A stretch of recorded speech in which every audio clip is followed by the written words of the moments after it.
Indian test cricket का नया chapter शुरू होने वाला है और चैप्टर शुरू होने से पहले ही हमें एक ट्विस्ट तो मिल गया। Hello everyone, welcome back to my channel. I hope सब अच्छे होंगे बिकॉज मेरे वीडियोस देखने के बाद आपका माथा फोड़ने का मन तो बिल्कुल भी नहीं करने वाला। शुभमन गिल, इंडिया के न्यू कैप्टन। ये एक ऐसा प्लेयर है जिनके अराउंड ये पूरी टीम बिल्ड की जा रही है, जिनके अराउंड आने वाले अगले 7-8 साल बिल्ड किए जा रहे हैं। और श्रीलंका टेस्ट सीरीज स्टार्ट होने से ठीक पहले शुभमन गिल हमारे कैप्टन के रिंग फिंगर में इंपैक्ट इंजरी हो जाती है और रिजल्ट क्या आता है? वार्म अप मैच से गिल को प्रिकॉशन के तौर पर बाहर बिठाया जाता है। वो ग्राउंड पर नहीं आते हैं। कैप्टनसी केएल राहुल संभालता है। टॉस पे भी केएल राहुल आते हैं। This is exactly not what we wanted from Shubman Gill, what we wanted from this management, what we wanted from our captain. और ऑल ऑफ सडन जो टीम अपने नए कैप्टन के साथ नए एरा की शुरुआत करने वाली थी, उनको अपना warm up match KL Rahul के अंडर शुरू करना पड़ा। अब टेक्निकली और फिजियो की जो रिपोर्ट्स आई हैं, वैसे अगर देखा जाए तो गिल की इंजरी सीरियस बिल्कुल भी नहीं है, लेकिन टाइमिंग बहुत मैटर करता है। और जिस टाइम पर ये इंजरी हुई है ना, इंडिया के लिए बहुत बड़ा ब्लंडर बन सकता है।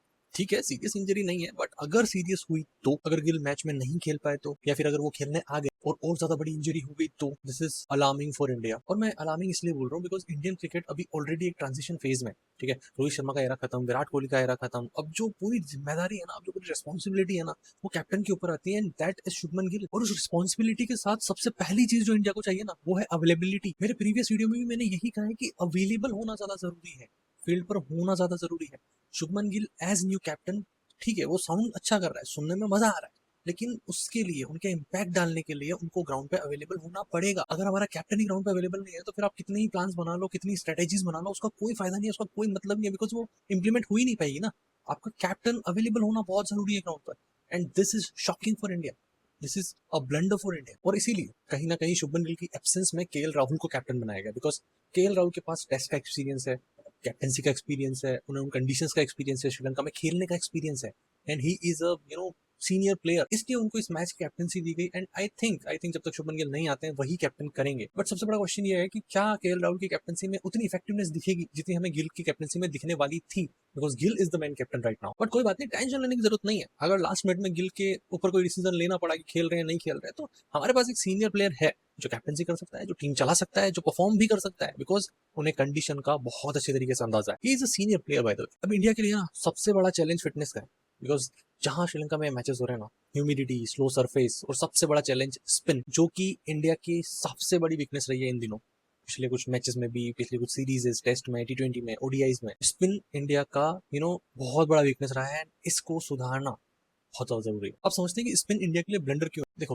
आपको वहां पर रिवर्स स्वीप खेलना पड़ेगा, आपको वहां पर स्ट्राइक रोटेट करनी पड़ेगी कंटिन्यूअस, आपको फुट मूवमेंट अच्छा होना चाहिए, आपको प्रेशर फिर से बॉलर्स पर डालना पड़ेगा, अदरवाइज वो एक ही बॉलर आपके पूरे टीम का मोमेंटम, रिदम सब कुछ बदल के रख देगा, and eventually you will gonna lose the series again. और इसीलिए पता है, और इसीलिए ये वार्म अप मैचेस बहुत ज्यादा इंपॉर्टेंट हो जाते हैं, बिकॉज ये ना एक रिहर्सल है नए कैप्टन की, नए दौर की, नए ट्रांजिशन की, नए टीम की, सब कुछ नया है। एंड ये सीरीज भी आपके लिए एक वेकअप कॉल अगेन हो सकती है, बिकॉज बहुत कुछ डिपेंड करता है कि कौन प्लेयर फिट है, कोई प्लेयर फिट नहीं है। ये फिटनेस तो अभी पता चलेगी ना, क्योंकि बीसीसीआई के जो नए टेस्ट फिटनेस रूल्स आए हैं, या फिर नए फिटनेस रूल्स आए हैं ओवरऑल, वो हार्श हैं, और वो हार्श होने चाहिए। तभी आपको आपके प्लेयर्स की कोर फिटनेस पता चलेगी, कौन अवेलेबल होगा, कौन नहीं होगा, एंड टाइम पे फिर इंजरी ना हो। ठीक है, सो फिटनेस टेस्ट बहुत इंपॉर्टेंट है, बट इस सीरीज में वो अप्लाई नहीं कर पाएंगे। ठीक है, सो लेट्स सी क्या होता है आगे। और हम सारे क्रिकेट फैंस के साथ अभी प्रॉब्लम क्या पता है, हमने जो टेस्ट एरा देखा है ना, हमने विराट कोहली, रोहित शर्मा वाला टेस्ट एरा देखा है, जो अनबिलीवेबल था। ठीक है, जिनकी हाइप, जिनका कॉन्फिडेंस, जिनकी टेबल टॉपर्स, और वो सब कुछ अनबिलीवेबल था। हम अभी भी उसी एरा की एक्सपेक्टेशंस लगाकर बैठे हैं, एंड उसी में हमको उतना ही बड़ा डिसअपॉइंटमेंट मिल रहा है। सो ये एक ट्रांजिशन फेज है इंडियन क्रिकेट का। हम समझते हैं नए प्लेयर्स आ रहे हैं, नया कैप्टन आ रहा है, नया दौर आ रहा है, नया एरा आ रहा है। इसमें कुछ चीजें ऊपर नीचे हो सकती है, लेकिन इस हद तक ऊपर नीचे हो जाएगी ये हमने नहीं सोचा था। ठीक है, ये तो अब जिसने खराब किया है इस पूरे सेटअप को, उसको तो हम जानते हैं, उसका नाम नहीं लेना चाहूंगा मैं, क्योंकि अच्छा नहीं लगता मेरे मुंह से बोलना।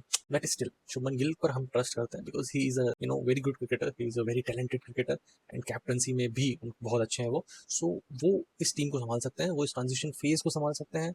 एंड विराट रोहित का एरा अलग था, शुभमन गिल का एरा अलग है, और उन्हें आई थिंक अपनी आइडेंटिटी बनानी पड़ेगी।